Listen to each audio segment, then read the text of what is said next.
Hello, everyone. Welcome to our 27th Design Journal. Hopefully, it's going to be working this time. So, if you're watching from home, you can actually see me, assuming you found the new link, since YouTube basically bombed out on its efforts to stream this to you. And so I had to start it over again. And unfortunately, it won't give me the same link again. So, here we are.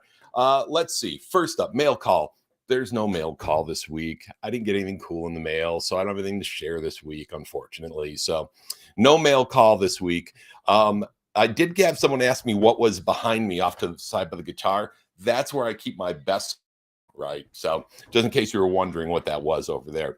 Now is also, let's see here, if I can get it to, of course, now it won't focus on me. So just trying to do everything to make this a challenging show tonight. But anyway, we'll try to keep going here in the meantime, and hopefully it'll catch on and figure out how to tell who I am. So one of the things that I'll be talking about tonight is this, which is the Forgotten Gate. This adventure is one that we are currently converting for Cool Name RPG, and it's going to be included in the next update that we put out, which is ready to go, in fact. All right, so let me talk a little bit more about what we've been gaming this week. We've been playing Massive Darkness. We've been playing a bunch of Cool Name RPG. We had a lot of fun playing the Forgotten Gate with all the guys. That was a lot of fun tonight as well, or this week as well. So we had a really good time doing that. Now, let's see here. What we're going to be talking about this week is math, which, sounds terrible, but for gamers like us, talking about math isn't necessarily a bad thing. It's actually kind of fun to get into some of the nuts and bolts of how this is all set up. And most importantly, we're going to be talking about building out good monsters and challenges, and looking at it from the point of view of how to take 5th edition things and make sure to move them over and take 5th edition content and turn it into cool name content. We're going to talk about the math behind that. So that ought to be kind of interesting. I take 1 second to see if I can't get the camera to focus a little better here before we keep going, because at this point you're not going to be able to see me almost at all. There we go. Hopefully this won't completely break it, but we will see. Much better. Hey, I can be seen again. All right, so let's talk math. So one of the things, first off, that I wanted to tell you about is that we are going to be, in this next version, we are taking out the player facing, and we are putting in a non-player facing version where the GM rolls the dice. This does not mean this is what we're going to leave in. It's going to be largely up to what everyone says they enjoy when they play the game. But we said we were going to do this from the start, and so now it's time for that to happen. So let me go ahead and show you really quick. You can see that there's quite a bit in the change log that we've put through here to keep track of what's coming up and what's going to be different from the previous version. But of course, like I said, we have some more art. We've added some more clarifications. We've gone through things and rewritten sections so they work better, put an extra version of the chart over here because we felt like it was needed. But most important is if we just roll on here to our combat section, list of MOs, nothing has changed there significantly. We're sticking with MOs for now. When we get over to combat, we start talking about rolling for the monsters. And this is where we start talking about that here. First, we have the character attacks, which remain the same as they used to be. But then when we get down to this next section here, we start talking about the NPC attacks and how it works when an NPC is attacking. Now, I'm converting a bunch of monsters that I'm going to put in the back. They're in the back of this document now. And so there's classic orcs, kobolds, that sort of thing, right? So I've got them in the back of this document now, converted from, but I want to talk a little bit about how we get there. And so there's not too much more to say here about the non-player facing roles. I mean, works just like the players side of things work, only the monsters roll. Now, should monsters open end? That's a question I don't know the answer to yet, because monsters are, some people think that's fun, and some people think it's a nightmare, and they hate it when that monster gets an open end roll and destroys their character that they worked so hard on. So I don't blame people for that. I understand if they don't want to go with that.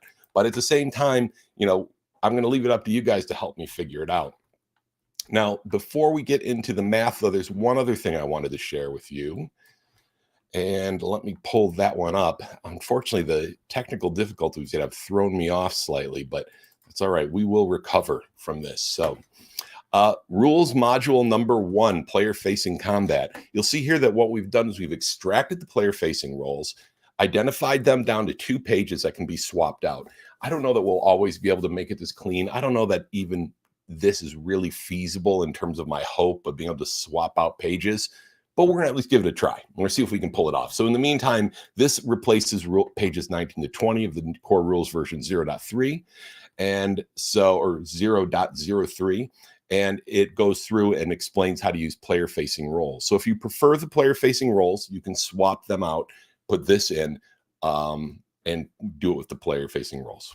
So anyway, let's talk a little bit about 5th edition and about getting things balanced, because I would love to see us be in a position where we can have a pretty straight conversion.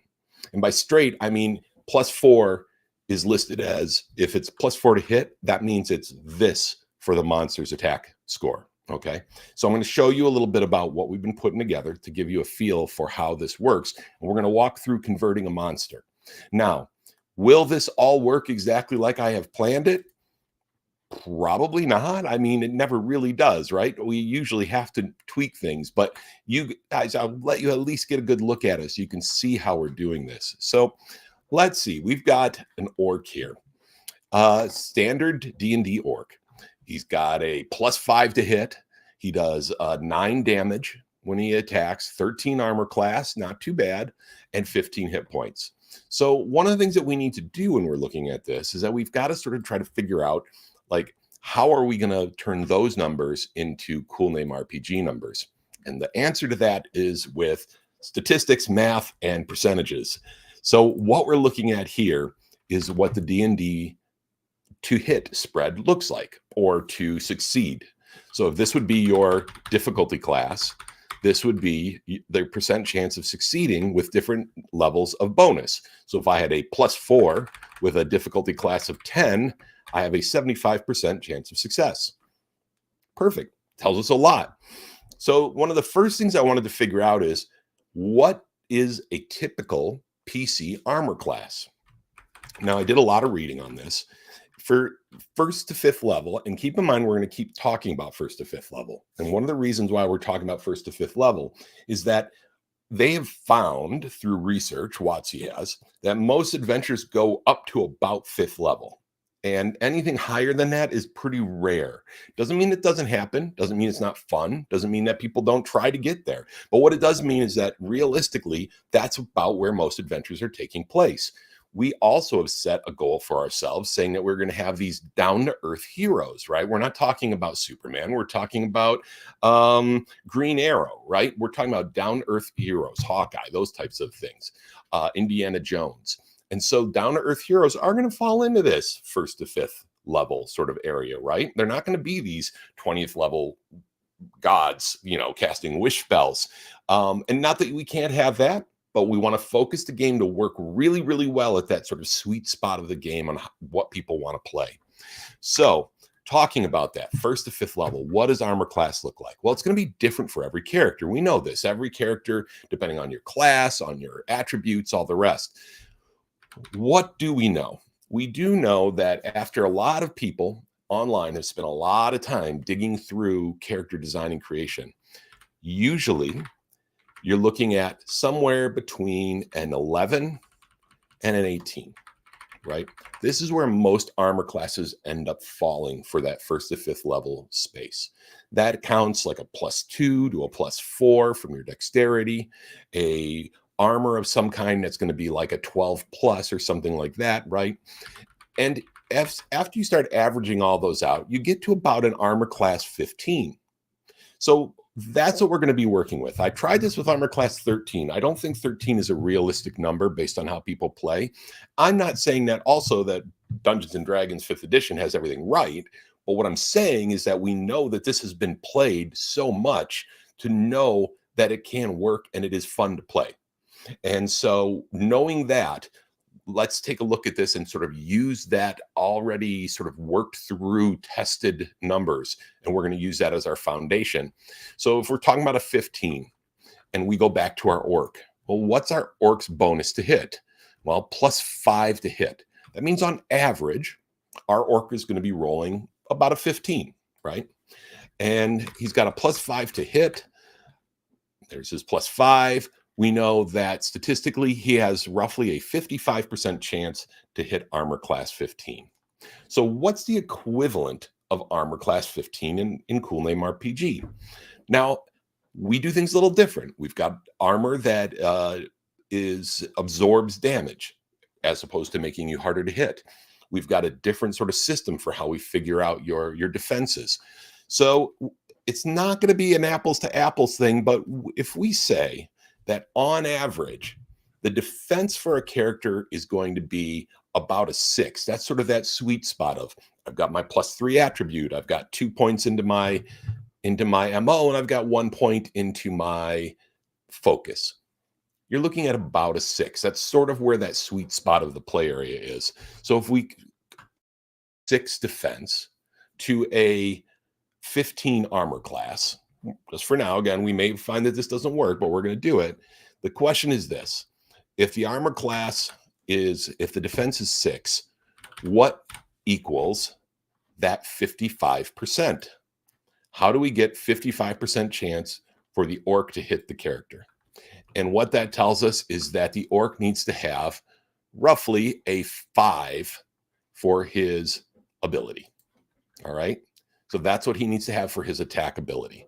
And so when we're making our new monster, we can go ahead and make our orc and say, let's say we'll give him an attack of 5 and a D12. Now, keep in mind, this is going to work for everything, and we're going to come back to that.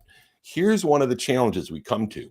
In Cool Name RPG, if you roll higher, you do more damage. This is true for the monsters as well. So, for example, this orc, if he rolls a 6, he hits. But if he rolls a 7, 8, 9, 10, 11, 12, he'll also do more damage. So how do we want to handle damage?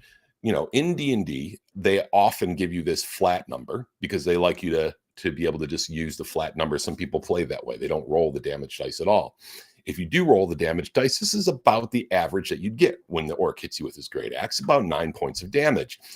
So one thing we could say is since that's the average, and since we want to keep things relatively simple, we could give the orc a damage 9. Now, how do we feel about this? I don't know. I don't love it because it feels like it doesn't really match up to what your strength bonuses would be, because maybe he has like a +3 strength, but how did he end up with that other +6? Like, if you're thinking about it from a character perspective, right? Does it need to match the way characters work? I don't know. I don't know that that's true. That's also quite a lot of damage. If he does hit you and he does 9, and let's say he rolled a 10 on top of that, you're talking then about, 13 points of damage. That's a pretty brutal attack on most Cool Name RPG characters. But for now, we're going to leave it there. We're going to come back to this before we're done. Let's look at his armor class. Armor class of 13. So going back to our table, our D&D table, most characters at 1st to 5th level are going to have about a +4. Now, the reason why I say +4 is that if you look at their proficiency bonus and you look at the standard spread attribute selection, the highest number there is a 15, which is going to give you a +2.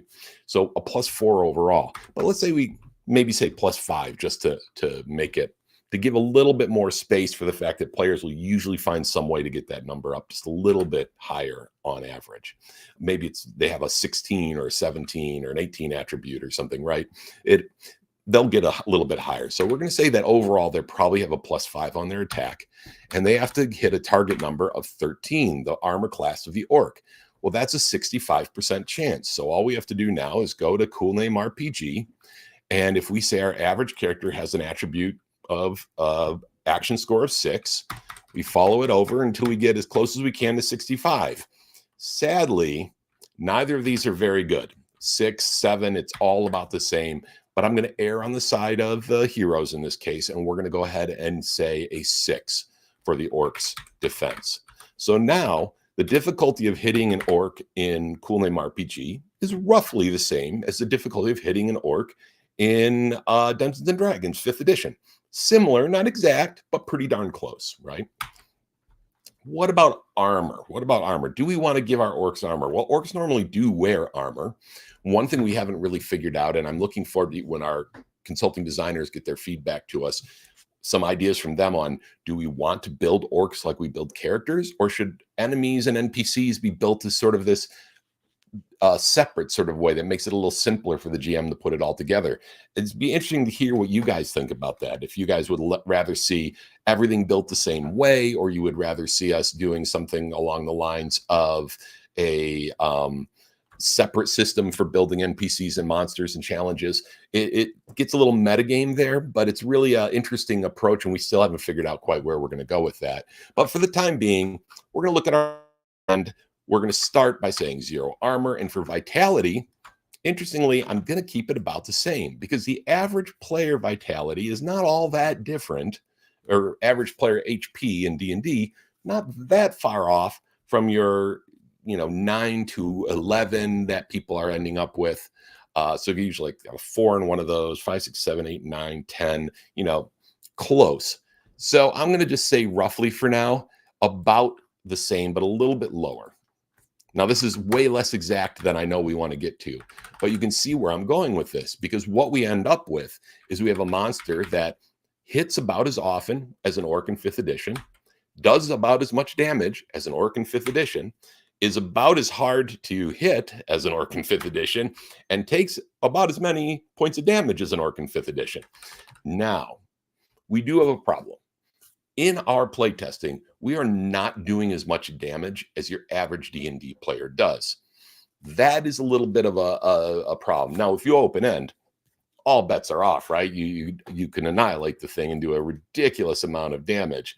So, we're not necessarily doing the same amount of damage here. So the question is should the vitality be quite as high? We probably want to bring it down a little bit, right? And so that's what I've been looking at and playing with these a little bit. As for this +9 to hit, the first thing that I probably would like to do is look at maybe bumping up the attack. So making the orc about as skilled with attack as players. And this allows us to lower the damage a little bit, right?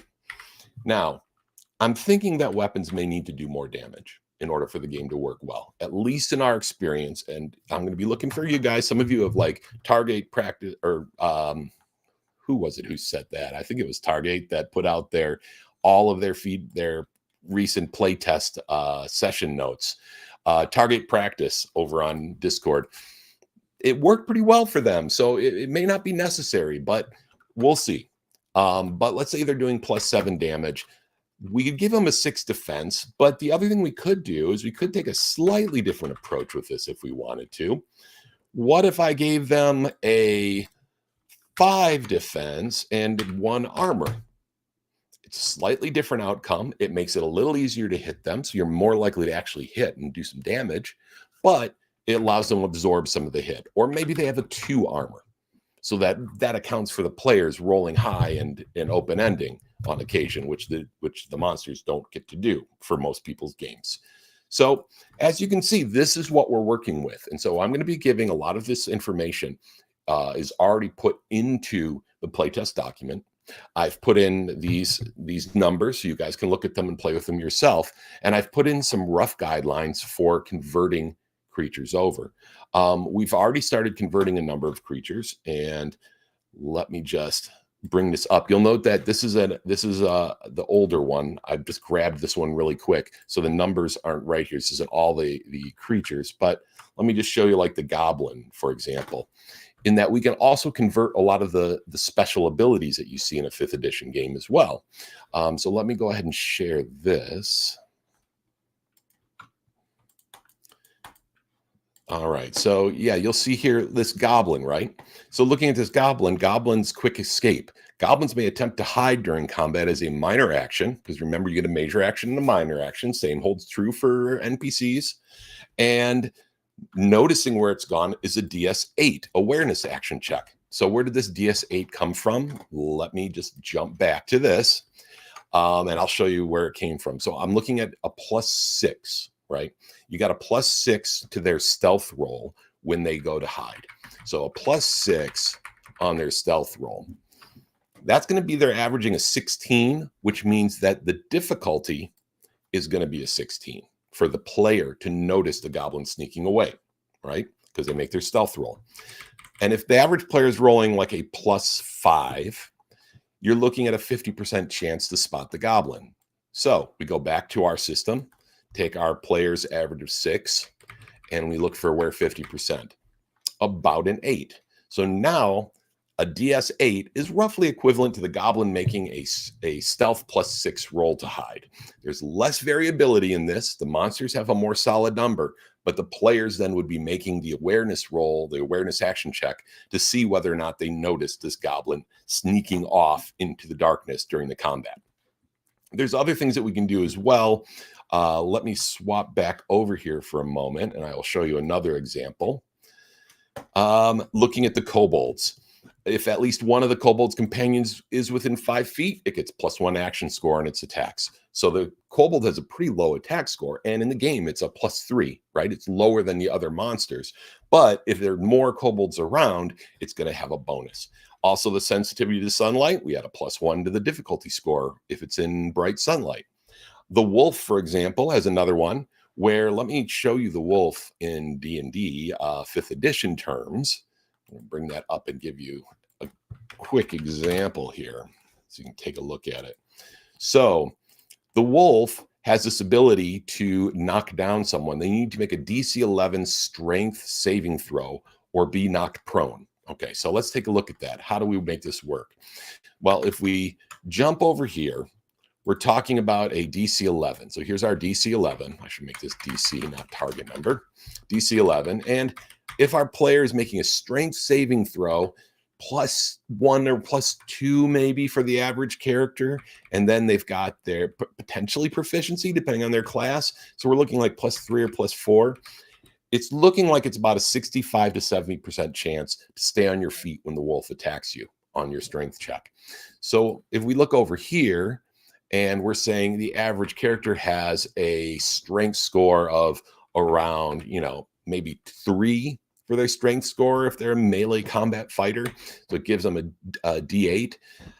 And if we're looking at that strength score, maybe they have some sort of a bonus if they are an athlete, for example, but not most characters aren't. So we look at the D8, and again, we wanted to get into this sweet spot of 60 to 70%. The sweet spot of 60, 70% with a D8 puts us right about here on a 4. So, and that's why I told you this was the wrong one. That tells me that it's about a DS4 to not get knocked prone by a wolf. And so if we go back over here, we've got our wolf and we have a DS4 strength action check not to be knocked prone by the wolf. So this is how I've been working on things. This is what I've done with the Forgotten Gate adventure. And I'm going to be sharing that out again soon. It's going to be with the Cool Name RPG rules, so you guys can work with this and have something to play with. We have a bunch of monsters in the document that we're going to be sharing out.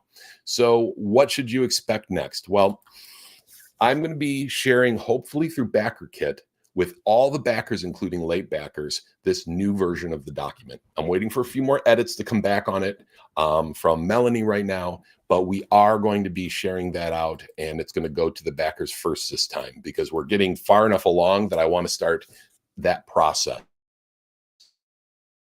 It's other people will get to a week or two. We'll get it out to more people, make it more publicly available. But to start with, the backers are going to get a first look. Another thing that we're doing is we are going to be starting our Q&A sessions in some of our focus groups. If you remember, some of those higher level backers got some of those benefits along the way. We're going to be adding those in as well. And so now that's going to start happening. We are finally at that point that I kept saying we would get to, where we get past the low level nuts and bolts and we can start really building the cool stuff, right? When you can sit down and start building out monsters, that's where you know it's fun. And the best part about all of this is that the feedback we've gotten from everyone is that the game is fun, right? They've been having a great time.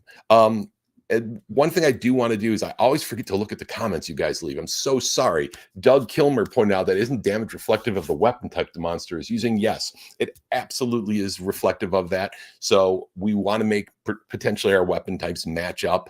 I'd like it if arming an orc to do damage is the same as arming a hero to do damage. It'd be kind of nice if we could keep that the same.